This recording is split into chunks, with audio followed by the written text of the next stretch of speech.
Hola clase. Welcome to our Thursday recorded class. And I am just going into Blackboard just to remind you of a few things. The first thing is that you have your repaso and your reciclar dos in MindTap. You're just doing some review for the test that we have coming up next week. That's due on Monday at 4. And then you do have this writing assignment in Blackboard. You do want to watch this YouTube video to guide you through it. What I said is get a piece of paper out or a document and just jot down some information so you can get yourself organized. I do give you a lot of notes in there and just ways to guide you to write some of your paragraphs. So make sure that you do submit that. Also, remember that you had 2 quizzes to complete. If you didn't do your AR quiz, it's right down here in 7.2.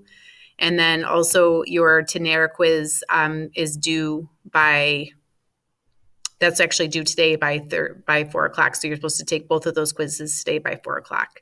So please get those both done to avoid losing any points or any late submissions, because I am taking off points for late work at this point. I just want to review a little bit of what we already talked about on Tuesday with adjective placement. Remember, we said that adjectives in Spanish usually come right after the noun that they modify. So, for example, we have el cálculo es una clase difícil. So literally we're saying calculus is a class difficult, but we translate it as it's a difficult class. Difícil is going to go after clase.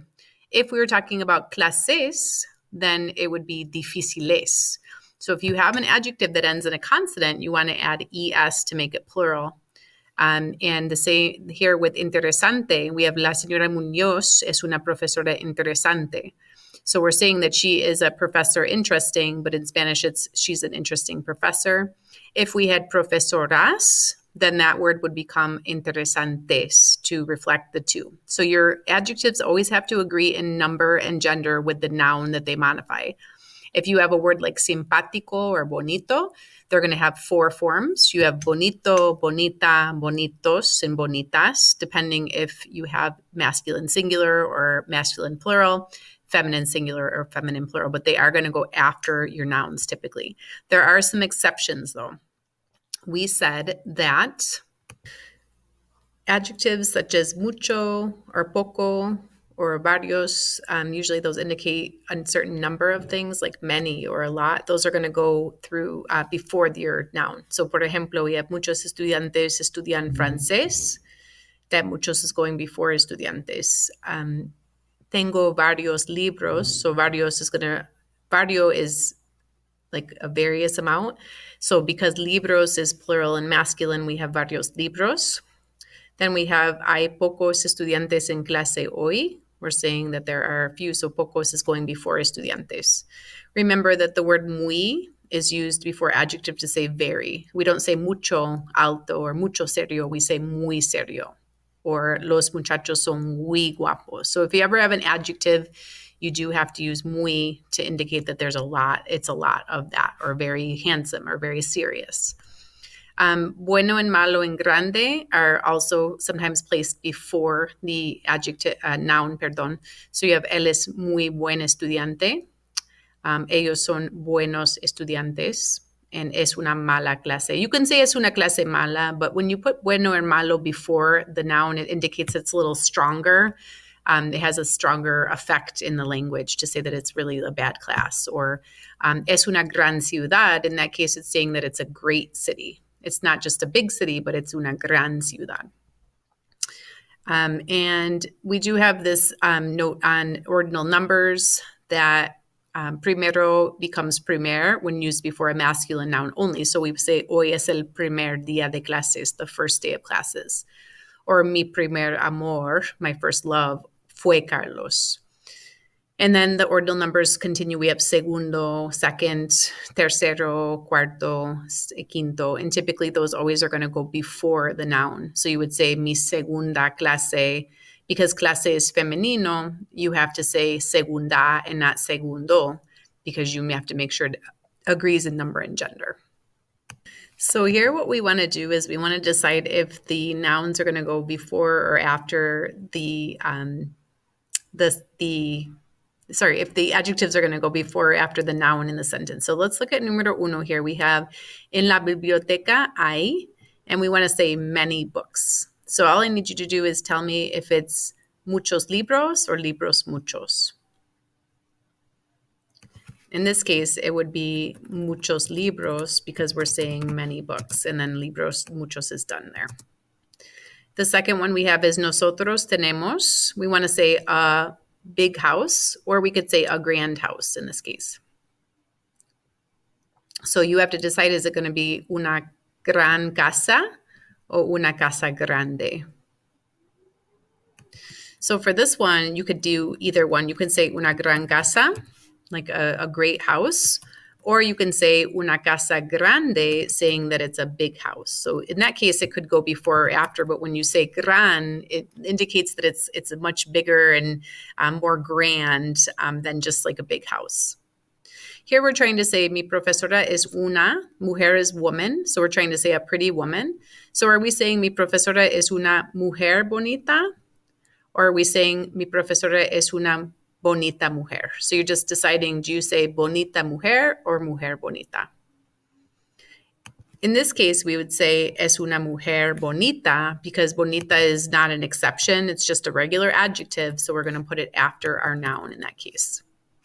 In this case, we're trying to say mi esposo es un hombre. We're saying hombre, a man. We want to decide where we have to put alto. So do we say un alto hombre or un hombre alto? You have to decide. In this case, we would say es un hombre alto because alto is just a regular adjective. It's not talking about the quantity. It's not an ordinal number. It's none of those exceptions that we talked about today. So it's going to go after your noun. And since hombre is masculine singular, we would want to use alto. If this were mi esposo, or let's say that this was mi esposa, es una mujer. Now we're trying to say that my wife is a tall woman. Alto is going to change to alta. So because we have to make sure it agrees with our noun. Necesito un par de zapatos. I need a pair of botas. And then the word is negro. So are we saying, first of all, what is negro going to become? Because we're talking about botas. In this case, it's going to become negras. And do we say un par de negras botas or botas negras? In this case, we would say necesito un par de botas negras because negras is just one of your regular adjectives, no exception. And we're going to put it after our noun and make sure that it agrees in number and gender. Número 6. En la clase de español hay, we're trying to say few exams. So first of all, exámenes is masculine and plural. We know that examen by itself is masculine because remember snorkels, any word that ends in one of those letters is typically masculine. But since it's exámenes, it's masculine plural, what should we do with poco? So first of all, it's going to change to pocos. And then do we say hay pocos exámenes or hay exámenes pocos? In this case, it should be hay pocos exámenes because remember, whenever you're talking about the quantity, if it's a few or a lot or various, it usually goes before our noun in Spanish. So pocos exámenes. Let's just look at a couple more here. We're trying to say Seattle is a big city. So what would we add here? Seattle es. Ciudad is the word for city. So in this case, it would be una ciudad, because ciudad is feminine, grande. If you said una gran ciudad, you would say it's like a great city. You could do either one in that case, but if we're trying to say it's a big city, una ciudad grande would work the best. This one, we want to say Atlanta is a great city. So based on what I just told you, what would we write there? In this case, we'd say Atlanta es una gran ciudad, because we're saying great and not big in this case. We're trying to say here that Don Quixote is a great book. We're still using that concept of either grande or gran. The word libro is book. In this case, we would say Don Quixote es un gran libro.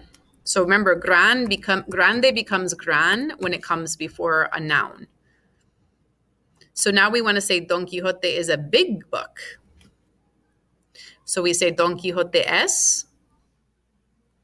In this case, it would be un libro grande. Because now we're just saying big, it's going to come after our noun, libro, it's going to agree in number. Now we want to say, I live on the 3rd floor. So remember, I just told you when we're talking about ordinal numbers, the word tercero, or if it is coming before a masculine noun like piso, it's either going to be tercero or tercer, and then the word is piso for floor. So which one would you pick there? Vivo en el tercer piso. So the ordinal numbers come before, but because we have that masculine noun piso, we want to change it to tercer. Like primero becomes primer, like mi primer amor, my first love. Okay, so the word primero or primera or primeros or primeras, usually adjectives that end in O have 4 different forms, and this one does too. We want to say my first class. So what would we say? Mi. In this case, it would be mi primera, because clase is feminine, mi primera clase. And we know that it's either going to be primero, or primera. Sometimes it does change to primer, though. Remember, if it has a masculine noun coming after. So the word dia is one of those exceptions. It ends in an A, but it's actually masculine. It's el dia. So we know that's masculine. So how would we say the first day? So in this case, primero changes to primer because it's a masculine noun. So mi primer día de la semana. Let's do 2 more. El señor Camacho es, we want to say a good man. In this case, it would be un hombre bueno. You could say un buen hombre. That has a little stronger of a meaning, that he's a really good man, but hombre bueno or buen hombre would work. And we have one more. Juanito is a bad student. The word malo means bad. So in this case, we would say Juanito es un estudiante malo.